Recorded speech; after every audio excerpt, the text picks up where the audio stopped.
여러분, 혹시 깊은 절망 속에서 희미한 희망이라도 찾아 헤매고 계신가요? 오늘은요, 고대 문학에서 가장 강력한 목소리 중 하나로 꼽히는 이사야 40장을 한번 들여다보려고 합니다. 어떻게 절망이 신성한 힘으로 바뀔 수 있는지 그 여정을 함께 따라가 보시죠. 자, 첫 구절부터 보세요. 아주 강력한 명령으로 시작하죠. 위로하라, 내 백성을 위로하라. 이게 그냥 힘내 정도의 말이 아니에요.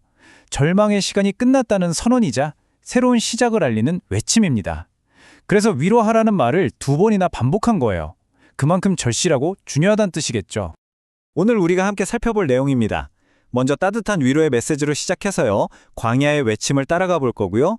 유한한 우리와 영원한 말씀의 차이를 보고 또 상상도 못할 창조주의 위대함을 느낀 다음 마지막으로 지친 우리를 위한 힘의 약속으로 마무리할 겁니다. 네, 그럼 첫 번째 주제, 바로 위로의 메시지입니다. 왜 이 장이 이토록 강력한 위로로 시작하는지, 그 약속의 진짜 의미가 뭔지 지금부터 한번 알아보겠습니다. 그 노역의 때가 끝났다. 여러분, 이 한마디가 주는 무게감이 느껴지시나요? 이건 그냥 힘든 일 끝났다 정도가 아니에요. 정해진 고난의 시간이 다 찼고 모든 잘못은 용서받았으며 그 벌까지도 누군가 대신 다 치렀다는 완벽한 해방선언인 거죠. 자, 이렇게 위로의 약속이 선포됐어요. 그럼 이제 뭘 해야 할까요? 바로 그 약속이 올 길을 준비해야죠. 여기서 우리는 광야에서 외치는 자의 소리를 듣게 됩니다. 이 목소리는 아주 중대한 사건의 시작을 알리는 선구자의 등장을 의미하는데요. 마치 큰 행사를 앞둔 전령처럼요. 근데 이게 진짜 사막의 도로공사라는 말은 아니겠죠? 이건 바로 우리 마음의 길을 닦으라는 영적인 요청입니다. 우리 마음속에 있는 교만, 불신 같은 장애물들을 싹 치우라는 거죠. 곧 오실 메시아, 즉 구원자를 맞이할 준비를 하라는 뜻입니다. 이건 거의 거대한 영적 건설 프로젝트 수준이에요. 낮은 골짜기는 높이고 높은 산은 깎아내리고요. 이게 무슨 뜻이냐면요, 겸손한 사람은 위로받고 교만한 사람은 낮아질 거라는 거예요. 또 복잡하고 어려웠던 것들이 명확하게 이해될 거라는 아주 혁명적인 변화를 예고하는 거죠. 자, 이제 이야기는 우리 존재에 대한 아주 근본적인 질문으로 넘어갑니다. 금방 시들어버리는 풀 같은 우리 인간의 삶과 영원히 변치 않는 하나님의 약속, 이 둘의 엄청난 차이를 보면서 우리는 과연 무엇에 희망을 두어야 할지 생각하게 되죠. 한번 보세요. 모든 육체는 풀이다. 풀은 마르고 꽃은 시든다. 정말 그렇죠? 인간의 모든 영광과 힘은 잠깐 피었다 지는 꽃과 같아요. 하지만 반대편을 보세요. 우리 하나님의 말씀은 영원히 서리라. 변하지 않는다는 거죠. 이 극명한 대비가 우리에게 묻는 겁니다. 당신의 삶은 어디에 뿌리 내리고 있습니까? 지금까지는 개인적인 위로와 준비에 대한 이야기였잖아요. 그런데 이제부터는 스케일이 완전히 달라집니다. 이사야 40장이 우리의 시선을 저 광활한 우주로 확 돌려버리거든요. 인간의 상상을 아득히 뛰어넘는 창조주의 스케일, 한번 느껴보실까요? 첫 질문부터가 정말 숨이 턱 막힙니다. 누가 손바닥으로 바닷물을 헤아렸는가? 여러분, 상상이 되세요? 이 지구의 모든 바닷물을 그냥 손바닥 안에 담을 수 있는 존재라니. 이게 바로 지금부터 우리가 마주할 힘의 규모입니다. 그리고요, 인류가 세운 그 수많은 나라들, 위대한 제국들이 있잖아요. 그 모든 게 그분 앞에서는 그냥 양동이에서 툭 떨어지는 물 한 방울에 불과하대요. 우리가 대단하다고 생각하는 모든 것들이 얼마나 작은지 깨닫게 하는 엄청난 비유죠. 그럼 우리는 어떨까요? 땅에 사는 사람들은 그냥 메뚜기 같다고 합니다. 저 까마득한 하늘 위에서 우리를 내려다본다고 생각하면 우리가 여기서 아등바등하는 모든 걱정들이 얼마나 작아 보일까요?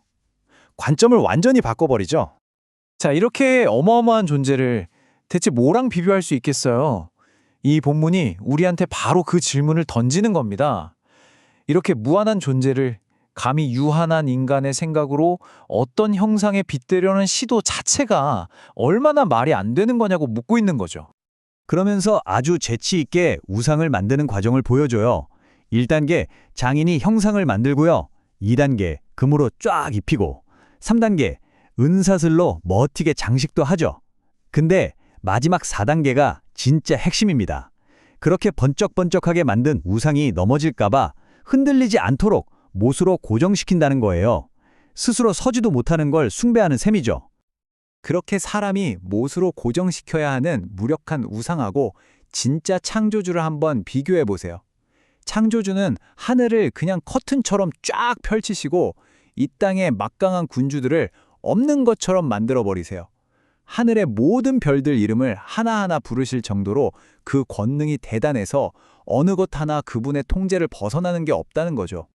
와, 이렇게 거대한 우주적 비전을 보고 나면 우리가 너무 작게 느껴질 수 있잖아요? 그런데 이야기는 여기서 끝나지 않아요. 아주 놀랍게도 그 엄청난 힘에 대한 이야기가 다시 지치고 상처받은 바로 나 한 사람에게로 돌아옵니다. 가장 개인적이고 따뜻한 약속으로요. 살다 보면 우리도 이럴 때 있잖아요. 아, 내 상황은 아무도 몰라줘. 내 기도는 무시당하고 있어. 마치 이 거대한 우주 속에서 나만 잊힌 존재가 된 것 같은 그런 외로움과 절망감.